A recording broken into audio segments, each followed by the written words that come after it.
Good morning everyone, welcome back to आपकी class coaching centre. तो आज का जो क्लास होगा वह हम संसद के बारे में देखेंगे। संसद, उसके बाद उनके लोकसभा, राज्यसभा, ये तीन ऐसे आर्टिकल्स हैं जो कि आपके लिए क्या एसएससी जीडी के लिए बहुत ही इंपॉर्टेंट क्वेश्चन भी बन सकते हैं और ये आर्टिकल्स भी बन सकते हैं।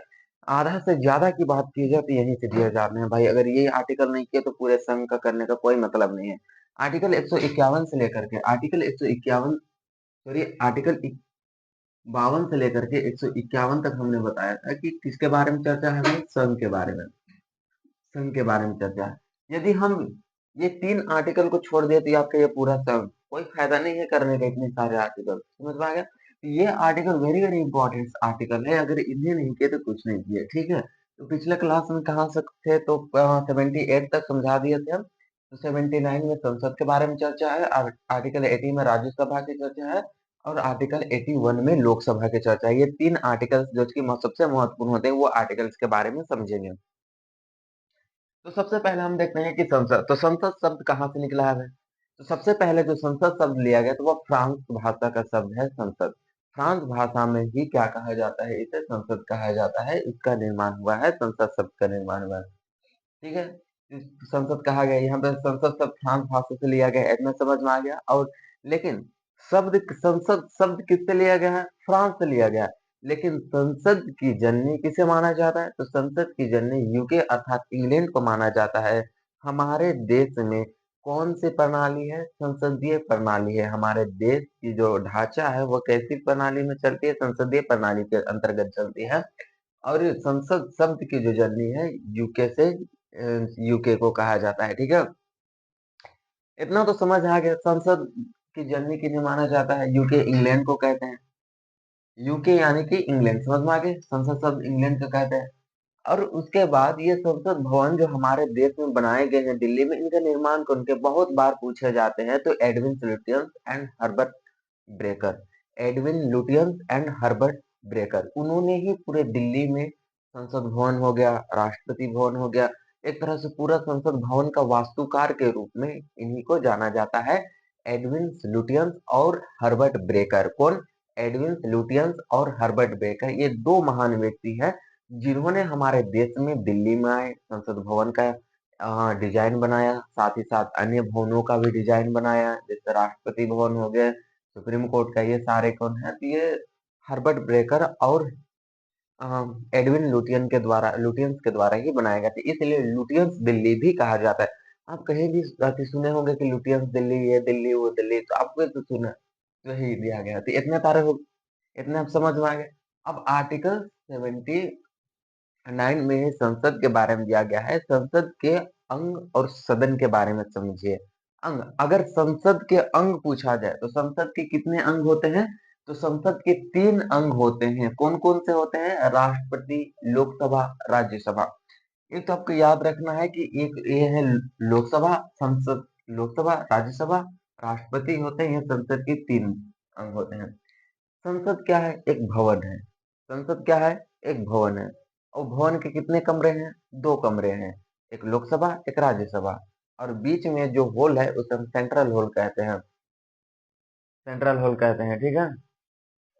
तो कितना, संसद के कितने हैं, दो, एक है लोकसभा, एक राज्यसभा, और बीच के सेंट्रल हॉल कहा जाता है।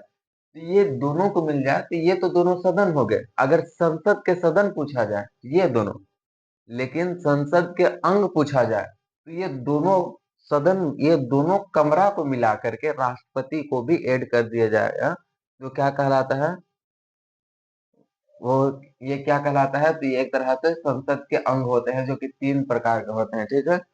तो संसद के कितने अंग होते हैं, तो तीन अंग। आपको ये याद रखना है कि संसद के तीन अंग होते हैं और दो सदन होता है, एक होता है लोकसभा और एक राज्यसभा, दो सदन होता है। कितने बारे में समझ गए, यानी कि देश के जितने भी नियम कानून होते हैं वह संसद में बनाए जाते हैं। देश की संप्रभुता किसे कहा जाता है, संसद को कहा जाता है।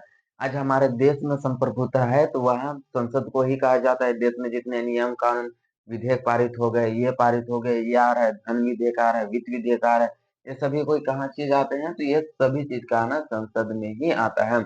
हाँ, याद रखना है कि संसद कोई भी अंतर्राष्ट्रीय संधि करे, कोई भी अंतर्राष्ट्रीय संधि करता है या तो समझौता करता है, संसद, जिसे हम केंद्र कहते हैं, करते हैं, वह किसी भी राज्य में उसे लागू कर सकते हैं, उस राज्य की बिना अनुमति के, उस राज्य के कोई अनुमति नहीं लेना है कि आप पर हम राज्य से पूछ के नहीं जाएँगे कि हम अंतर्राष्ट्रीय संधि कर रहे हैं, समझौता कर रहे हैं। संसद ये सब या तो केंद्र ये नहीं पूछ सकती, वह स्वतंत्र है। क्यों? क्योंकि वह अपने आप में एक संप्रभुता है, देश की संप्रभुता किसमें है? संसद में है, ठीक है? तो ये स्वतंत्र है, वो अंतर्राष्ट्रीय संधि कर सकती है, उसको किसी की अनुमति की लेने की आवश्यकता नहीं है। वो समझौता कर सकते हैं, किसी की अनुमति लेने की आवश्यकता है नहीं है। तो वे क्या करते हैं और उसे किसी भी राज्य में लागू कर सकते हैं, कोई उन्हें रोक-टोक नहीं कर सकते। यही हमारे संसद की एक खासियत होती है जो कि हमारे देश की संप्रभुता कहाँ पे है? संसद में है, ठीक है?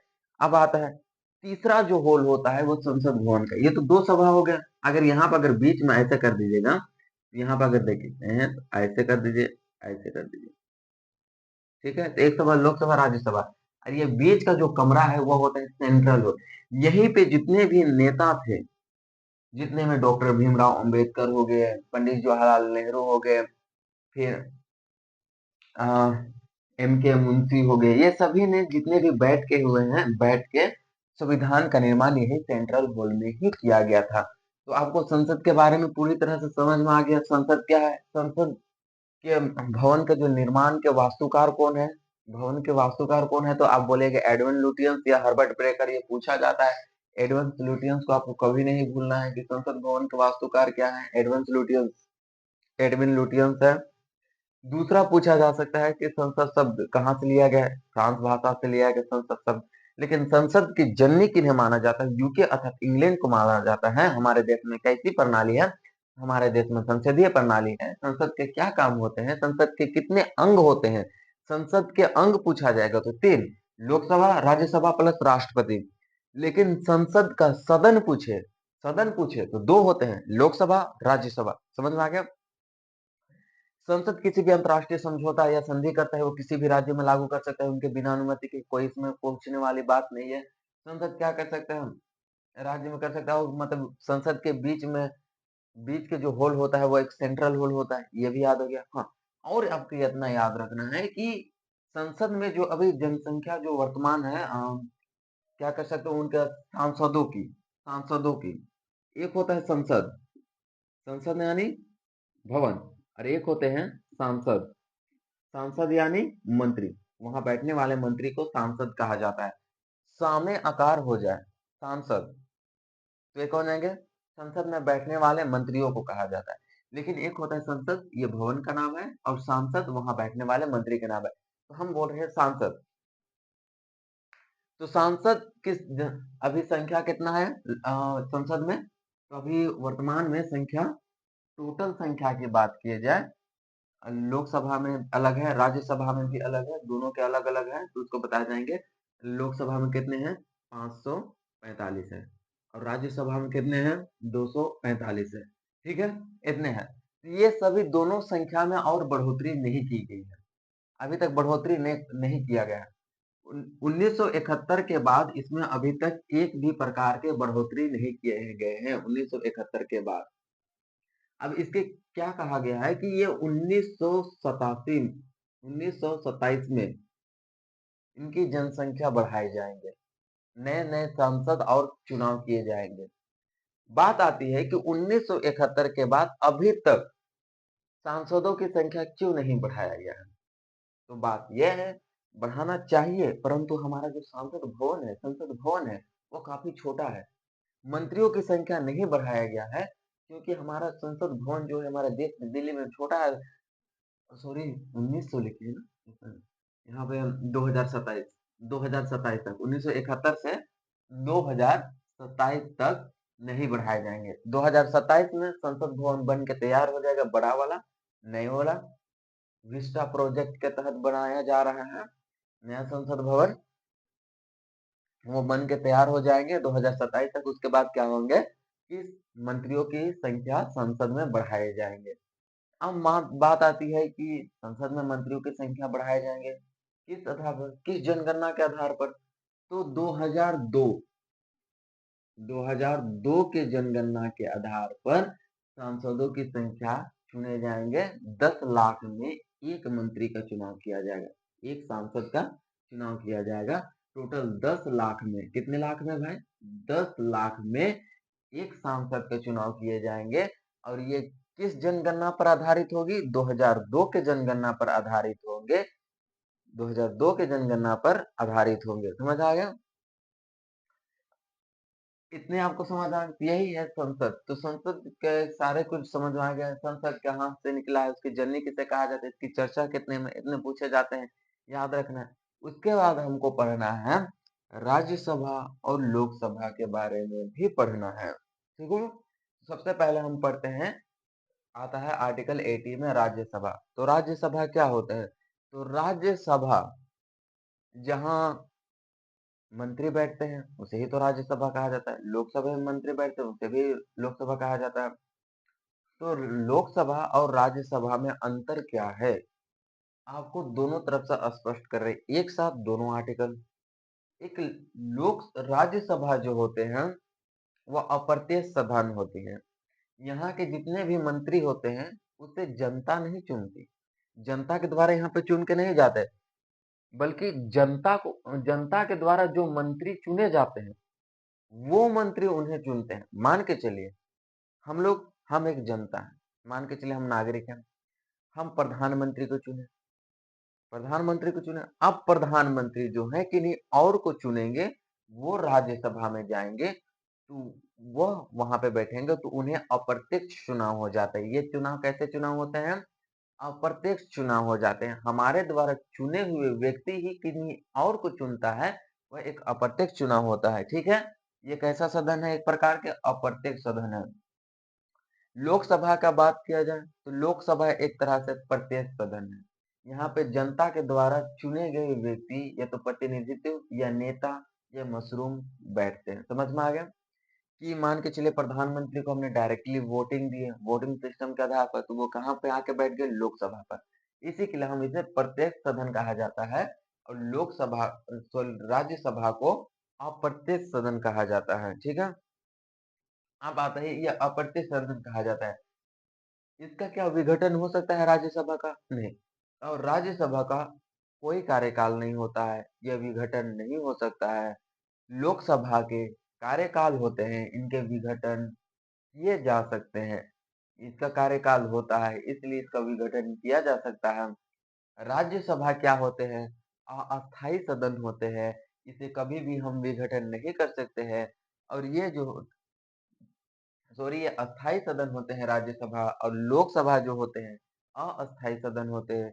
हम इसे कभी भी विघटन कर सकते हैं। ये टेम्पोररी होते हैं और ये परमानेंट होते हैं। राज्यसभा परमानेंट होते हैं, जबकि आर्टिकल 81 में चर्चा लोकसभा टेम्पोररी होते हैं, अस्थायी होते हैं। इसे कभी भी तोड़ा जा सकता है या तो विघटन किया जा सकता है। समझ में आ गया?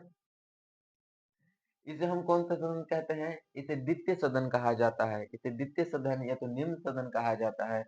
और इन्हें प्रथम सदन या तो फिर उच्च सदन कहा जाता है। इसे प्रथम सदन या तो उच्च सदन किसे कहा जाता है? लोकसभा को कहा जाता है, ठीक है। राज्यसभा से भी पीएम बन सकते हैं, प्रधानमंत्री के चुनाव के लिए खड़ा हो सकते हैं। लोकसभा से भी क्या होते हैं कि हम प्रधानमंत्री बनाया जा सकता है। लोग राज्यसभा में जो कंट्रोल करते हैं उन्हें सभापति सभापति कहते हैं और उपसभापति। लेकिन लोकसभा में, हाँ सही, ठीक है, लोकसभा में जो कंट्रोल करता है उसे हम क्या कहते हैं? अध्यक्ष तथा उपाध्यक्ष कहते हैं। अध्यक्ष और उपाध्यक्ष जो होते हैं अपने वहां सांसद यानी मंत्रियों को क्या कहते हैं? नियंत्रित करते हैं। क्योंकि अब देखिए लोकसभा में कितने जनसंख्या है, टोटल कितने मंत्रियां हैं? तो टोटल 545 है। इसमें टोटल कितने हैं? तो 545 है। इसमें टोटल 545 है। जबकि राज्यसभा की बात की जाए, राज्यसभा में कितने हैं? 245 हैं। राज्यसभा में मंत्रियों की संख्या 245 है। और राज्यसभा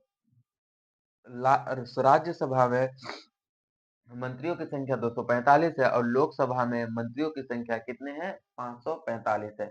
आपको याद रखना है। अगर बात आती है कि इसमें 5 और ऐड कीजिएगा तो वे पहले के हैं, कितने हैं? तो पहले के हैं, मान के चलिए यहाँ पे 250 थे पहले। कितने सीटें थे राज्यसभा में? 250 थे। और लोकसभा में कितने सीटें थे पहले? 552 थे। यहाँ से 7 सीटें कहाँ गए और यहाँ के 5 सीटें कहाँ गए? तो यहाँ के जो 7 सीटें हैं और यहाँ के राज्यसभा के 5 सीटें और लोकसभा के 7 सीट जो है वो पीओके के लिए छोड़ दिया गया है। यानी कि 30% पर जो जम्मू कश्मीर पे अभी पाकिस्तान कब्जा करके बैठा है, उसी को लेने के लिए हमारे भारतीय संविधान में 7 सीटें खाली है, रिक्त है, और राज्यसभा के 5 सीटें खाली हैं। ठीक है, तो इन्हीं सबको कोई ना कोई तो कंट्रोल करने के लिए होना चाहिए, कोई ना किसी ने को कंट्रोल होने के होना चाहिए। इसलिए लोकसभा में जो हेड होते हैं उन्हें अध्यक्ष उपाध्यक्ष कहते हैं, और राज्यसभा में जो हेड होते हैं उन्हें सभापति उपसभापति कहते हैं। आपको आर्टिकल 62 पढ़ा रहे थे उस टाइम, बता 63 पढ़ा रहे थे उस टाइम, बता दिए थे कि राज्यसभा के सभापति और कोई नहीं उपराष्ट्रपति होते हैं। ठीक है, लेकिन राष्ट्रपति नहीं होते हैं। वो राष्ट्रपति ना तो लोकसभा के होते हैं ना तो राज्यसभा के होते हैं। किसी को भी ज्यादा विद्वान नहीं बनना है, समझ में आ गया? इतना होते हैं। इसका चुनाव जनता सीधे करती है, प्रत्यक्ष रूप से करते हैं। लोकसभा के यहाँ पे लिखा हुआ है लोकसभा के, और राज्यसभा के जो चुनाव होते हैं जनता अप्रत्यक्ष करती है। इतना बता दिए थे। इसमें से भी प्रधानमंत्री बन सकते हैं, इससे भी बन सकते हैं। राज्यसभा का कोई कार्यकाल नहीं होता है, लेकिन राज्यसभा में जो सांसद बैठते हैं, जो मंत्री बैठते हैं, उनका कार्यकाल 6 वर्षों का होता है। लोकसभा का कार्यकाल 5 वर्षों का होता है। इससे भी पहले इन्हें विघटन किया जा सकता है। कैसे? हम क्योंकि लोकसभा में हम चुन के वोटिंग के द्वारा जाते हैं, हम जिसे चुनते हैं वह जाते हैं। जैसे कि पीएम प्रधानमंत्री नरेंद्र मोदी, हमने उन्हें चुना तो अभी वो राज्यसभा लोकसभा के हेड हैं, मंत्रिपरिषद के हेड हैं, पूरे भारत देश के प्रधानमंत्री हैं। मान के चलिए लोकसभा में कितने सीट हैं? लोकसभा में टोटल 545 सीट है। टोटल कितने सीट हैं? 545 सीट में 545 का आधा कितना होता है? 273। अब मान के चलिए 272.5 होगा तो उतना ले लेंगे 273। जिसके पास 273 से अधिक सीटें होते हैं वह केंद्र में सरकार बनाते हैं, वही सरकार बनाते हैं। और 273 से कम है तो वो सरकार नहीं बनाते हैं। ठीक है, तो यही कहा जाता है, यदि अभी प्रधानमंत्री नरेंद्र मोदी के पास 273 बहुमत है, इसलिए उनका सरकार चल रही है। लेकिन 273 से कम हो जाएंगे उनके बहुमत, सीटें कम हो जाएंगे तो उन्हें विघटन करना पड़ेगा, उनकी सरकार गिर जाएगी, उन्हें पुनः विघटन कर दिया जाएगा। अर्थात लोकसभा का कार्यकाल 5 वर्षों का भी हो सकता है, होता है, लेकिन विघटन उससे पहले भी किए जा सकते हैं। किस आधार पर? बहुमत के आधार पर। बहुमत अगर उनके गिर गए, अर्थात गिर गया और सीटें खो गए, तो वो लोकसभा की पदवी भी खो जाते हैं। तो इतने याद रखना है, 60 सीटें। अब आते हैं कि कितने कितने सदस्यों का मनोनयन और नियुक्ति किए जाते हैं। तो राज्यसभा में आर्टिकल 81 81 के क के तहत 81 के क के तहत राज्यसभा में आर्टिकल 81 के क के तहत 80 के क के तहत राष्ट्रपति जो होते हैं 12 सदस्यों का नियुक्ति करते हैं। कितने सदस्यों के? 12 सदस्य की। किस सभा में? राज्यसभा में, आरएस में। राज्यसभा, आर मतलब राज्य और एस मतलब सभा, राज्यसभा, इसलिए आरएस, इस सब में एलएस बोलेंगे। तो आरएस में कितने होते हैं कि टोटल कितने सदस्यों का नियुक्ति करते हैं? 12 सदस्यों का नियुक्ति करते हैं। अब किस व्यक्ति को नियुक्ति करते हैं? किन्हीं को तो भी नियुक्ति नहीं कर सकते। जो कला, विज्ञान, समाज सेवा, कला, विज्ञान, समाज सेवा, इन सभी में क्या रहता है?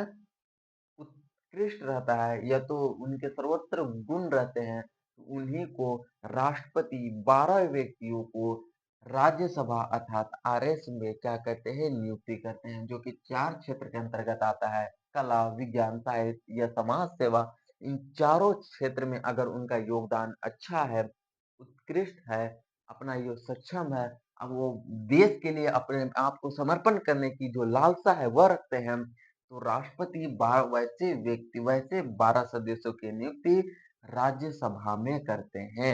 बात आते हैं लोकसभा में 2 सदस्यों का मनोनयन किया जाता है, यहाँ पे नियुक्ति किए जाते हैं, यहाँ पे मनोनयन किए जाते हैं। कितने सदस्य के मनोनयन किए जाते हैं? 2 सदस्य के मनोनयन किए जाते हैं। 2 सदस्य कौन-कौन से हो गए भाई? तो 2 सदस्य कौन-कौन हो गया? जिन्हें हम एंग्लो इंडियन कहते हैं। कितने सदस्य का मनोनयन किया जाता है? 2 सदस्यों को मनोनयन कहा जाता है, जिसे एंग्लो इंडियन कहा जाता है। अब एंग्लो इंडियन कौन है? एंग्लो इंडियन पहले हमारे देश में कौन आए? अंग्रेज आए। अंग्रेज जो आए भारतीय महिला से शादी किए। भारतीय महिला से शादी किए, जो उनके पुत्र हुए, पिता अंग्रेज, माता भारतीय, उनके पुत्र को ही एंग्लो इंडियन कहा गया। तो उन्हीं के लिए लोकसभा में 2 सीटें आरक्षित रखा गया। 2 सीटें उन्हीं के लिए रख दिया गया, जिसे ही हम क्या कहते हैं? एंग्लो इंडियन कहते हैं। तो उन्हीं के लिए 2 सीटें अभी भी लोकसभा में उपलब्ध है। समझ में आ गया ना कि कौन से प्रत्येक सदन, अप्रत्यक्ष सदन, लोकसभा प्रत्यक्ष सदन, राज्यसभा अप्रत्यक्ष सदन, उच्च सदन, अ, लोकसभा प्रथम सदन, लोकसभा निम्न सदन, राज्यसभा द्वितीय सदन, राज्यसभा, ठीक है। प्रधानमंत्री इससे भी बनाया जा सकता है, राज्यसभा से बनाया जा सकता है, याद रखिएगा, ठीक है। अब बोल रहे हैं साथ साथ में, तो सबसे पहले हम फिर बोलते हैं कि प्रधानमंत्री राज्यसभा से भी, लोकसभा से भी। अस्थाई कार्यकाल किनके होते हैं? अस्थाई कार्यकाल लोकसभा के होता है, राज्यसभा के अस्थायी कार्यकाल। लेकिन राज्यसभा के सदस्यों के कार्यकाल कितना होता है? 6 वर्ष। लेकिन राज्यसभा को कोई कार्यकाल होता है? नहीं होता है। लेकिन उनके सदस्य के कार्यकाल कितने होते हैं? 6 वर्ष। लोकसभा के कोई कार्यकाल होते हैं? नहीं। लोकसभा के कार्यकाल होते हैं कितने? 5 वर्ष के लिए, ठीक है। लोकसभा का कार्यकाल 5 वर्षों का होता है, उससे पहले भी इन्हें विघटन किया जा सकता है। लोकसभा में सदस्यों की संख्या कितने हैं? 545। राज्यसभा में सदस्यों की संख्या कितने हैं? 245। लोकसभा के 7 सीटें किस लिए छोड़े गए हैं? 7 सीटें पीओके के लिए। और लोक राज्यसभा के 5 सीटें किसके लिए छोड़े गए हैं? पीओके के लिए। अर्थात टोटल संख्या कितनी है राज्यसभा में? 500 250, जिसमें सभी वर्तमान में कितने हैं? 245 है। राज्यसभा में कितने टोटल सीटें हैं? 552। लोकसभा में 552, लेकिन वर्तमान में कितने सीटें हैं? 545। ये दोनों सदन आपको अच्छे से पता चल गया। राज्यसभा की चर्चा आर्टिकल 80, लोकसभा की चर्चा आर्टिकल 81। राज्यसभा की चर्चा 80 और लोकसभा का 81, और संसद की चर्चा कितने में है? 79। ये तीनों को हम किस सदन के नाम से जाना जाता है? ये संसद के कितने सदन? 2 सदन। एक है लोकसभा, एक है राज्यसभा, सॉरी, एक राज्यसभा, एक लोकसभा। अब आते हैं राज्यसभा में राष्ट्रपति कितने सदस्यों की नियुक्ति करते हैं? 12 सदस्यों की नियुक्ति करते हैं। कौन कौन से क्षेत्र से हो गया? समाज क्षेत्र हो गया, समाज सेवा से हो गया, कला हो गए, विज्ञान हो गए, और एक कौन सा साहित्य में वह अच्छा योगदान रखते हैं, तो वैसे वैसे 12 सदस्यों की नियुक्ति राष्ट्रपति करते हैं। ये टोटल समझ में आ गया? सभी को एकदम समझ में आ गया? हाँ। संसद के पूछा जाए कितने अंक? 3 अंक। राज्यसभा, लोकसभा, राष्ट्रपति। लेकिन पूछा जाए संसद के कितने सदन? 2 सदन। राज्यसभा, लोकसभा। इतने बार, इतना पूरी तरह से समझ में आ गया? ये आर्टिकल 80, 81, 80, आर्टिकल 79, 80, 81 तक आपको समझा दिया अच्छे से। इनके बारे में हम देखेंगे कि कौन-कौन शक्ति, इसकी शक्तियाँ के बारे में देखेंगे, राज्यसभा का और लोकसभा की शक्ति। क्या चीज़ राज्यसभा में प्रस्तुत किए जाते हैं? कौन सा चीज़ लोकसभा में प्रस्तुत किया जाता है? कौन सा चीज़ राज्यसभा में प्रस्तुत नहीं किया जाता है और कौन-सा लोकसभा में प्रस्तुत नहीं किया जाता है। राज्यसभा को कितनी शक्तियाँ हैं, लोकसभा को कितनी शक्तियाँ हैं, ये दोनों को नेक्स्ट क्लास में देखेंगे। इस क्लास में हम इतना ही तक कहते हैं। धन्यवाद, थैंक यू, फिर हम नेक्स्ट क्लास में मिलते हैं।